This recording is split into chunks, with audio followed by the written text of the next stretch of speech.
Ba talaga ang dapat na humawak ng pera? Iyan ang pag-uusapan natin ngayon dito sa video na to, kaya tara, let's go!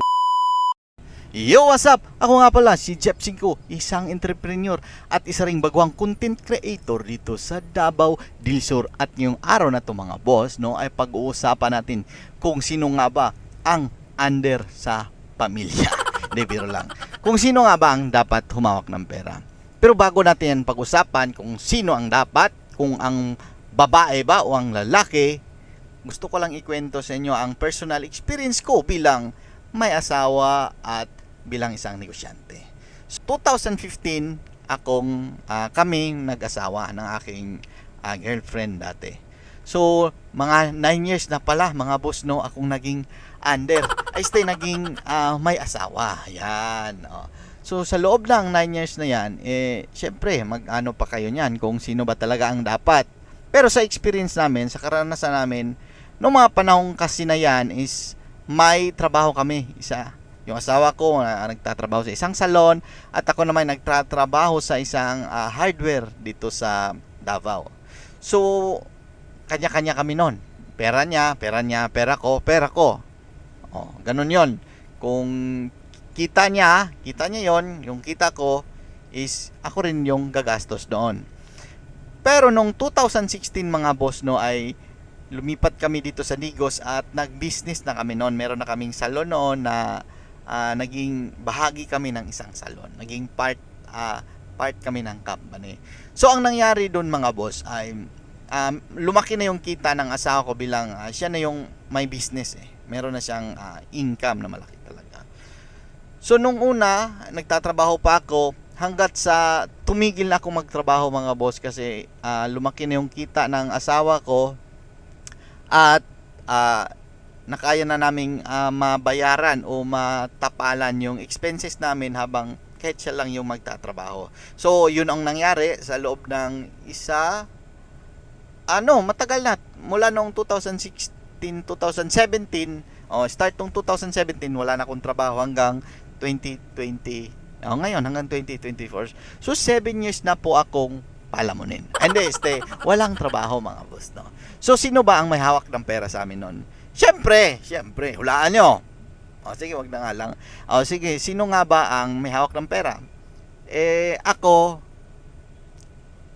hindi. Wala akong pera noon eh. So, yung asawa ko yung may hawak ng pera. Kasi siya yung nandun sa business eh, nandun sa trabaho.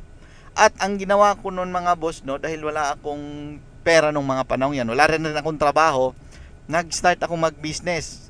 Noong 2017, nag-start ako ng Paris business, mga siomai cart, mga food business, mga pagkain bangos, fried bangos, crispy bangos. Marami pang negosyong sinubukan eh.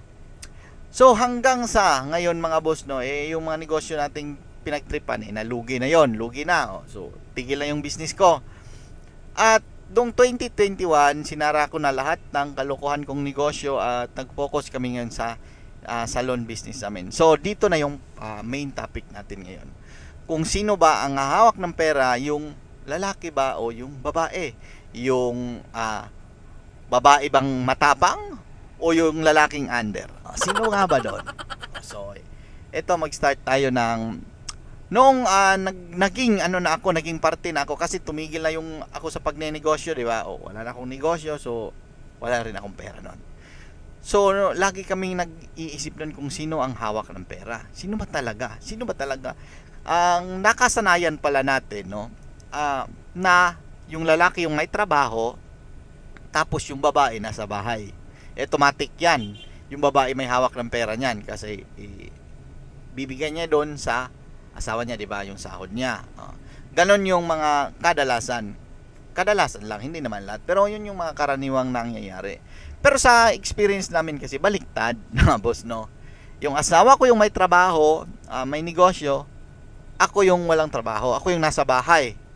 So malamang sa malang wala akong pera noon kasi nandun ako sa bahay.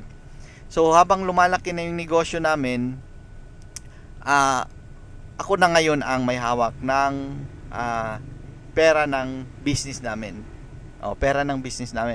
At kung sino ba talaga ang humawak ng pera dapat, ito lang yung maibahagi ko. Hindi dapat porque babae siya yung hawak ng pera kasi siya yung nandun sa bahay, siya yung nandun, siya yung magbabudget. Hindi rin pwede na ikaw yung lalaki, ikaw yung kumikita, ikaw yung nagpo-provide sa pamilya, ikaw na yung humawak ng pera. Hindi rin dapat ganoon. Ang dapat pala mga boss, no, ito yung palagay ko lang, sa mga napansin ko lang, na kadalasan naman kasi, sasabihin ng lalaki, di ba, matapang, pinapakain lang kita, last dito, hindi ka mabubuhay kung wala ako. Sorry, biro lang. Ba karanasan siya mga ganon? Tapos, ito ang senaryo. Yung lalaki yung may hawak ng pera. Paano pag lasinggero, sugarol, di ba? Bisyoso. Ubos yung pera nyo. Walang matira, kautang-utang pa. Paano naman kung ang babae ang hawak ng pera? Paano pag same senaryo din? Gastador, Shopee, order ng order, di ba? Laging naka-online, naka-food panda, naks naman, mayaman, naka-Starbucks, di ba? So, gastador, bisyoso, ganun rin naman. So, ang gusto ko lang sabihin dito mga boss, kung sino dapat ang humawak ng pera, yung magaling humawak ng pera. Di ba? Napaka-basic nun. Ipahawak mo sa lalaki, gastador naman. 'Di ba? Ipahawak mo sa babae, gastador din naman. Kahit gaano pa kalaki yung kita nyo ng inyong pamilya, kung parehas kayo gastador, kung yung humawak ng pera ay gastador, mauubos pa rin yan kahit gaano pa yung kalaki, 'di ba? Sugarol pala. 'Di ba? Mauubos pa rin.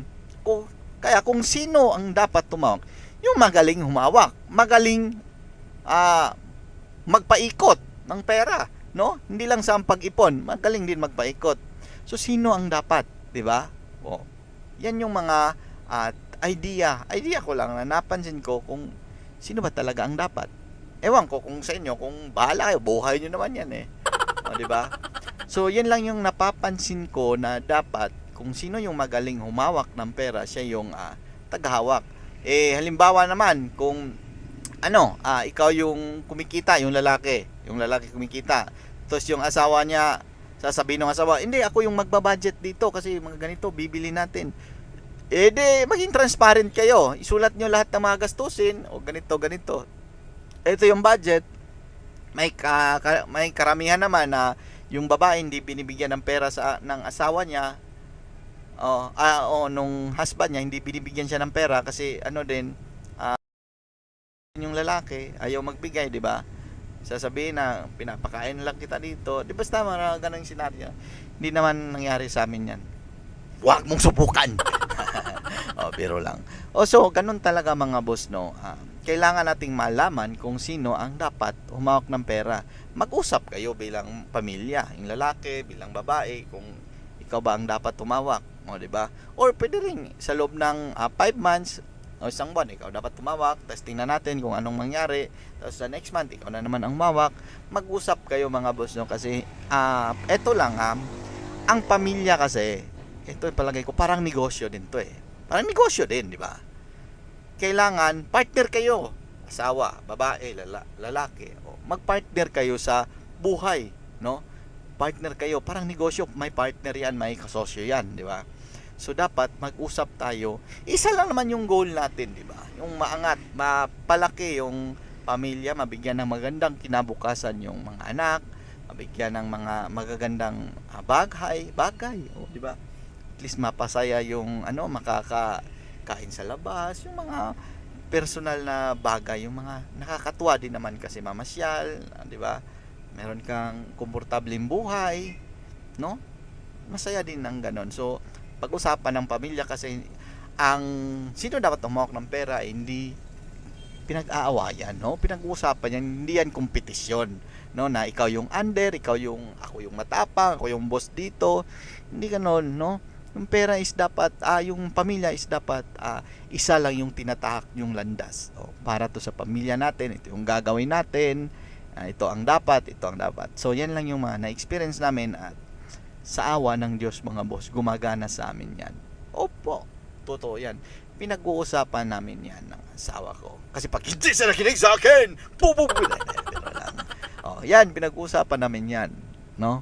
Kasi hindi tayo magkalaban. Pamilya mo, inaway mo pa. Asawa mo, kinumpetensya mo pa kasi doon, 'di ba? Mga ganun, chismis ka ng barkada mo na wala kang pera, 'di ba? Kasi under ka. Ganyan, 'di ba? Tapos nagagalit ka, yung pride mo, yung loob mo na nasiraan na parang ka, 'di ba? Natapakan yung pagkatao mo kaya pag-away kayo. Pero mali rin naman pala, no? Na wala naman tayong pakialam diyan sa ibang tao kung anong iisipin nila eh. No? Wala tayong pakialam dyan. Bakit? Nagbibigay ba sila ng pera sa'yo?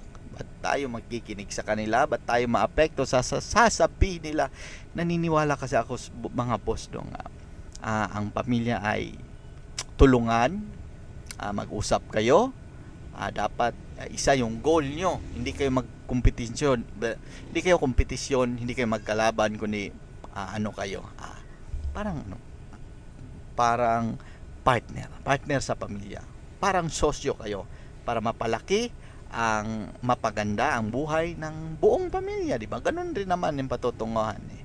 So, yan lang muna for today's video mga boss. At huwag kalimutang magdasal at magpasalamat sa buong may kapal. Ako si Chef Singko, ang nagsasabing kumbate pirmi. Laban lang sa buhay natin, no? Marami pa tayong problema. Baka na-under ka na, mag-usap na lang kayo dyan. Problema mo na yan. Ayan lang muna for today's video mga boss.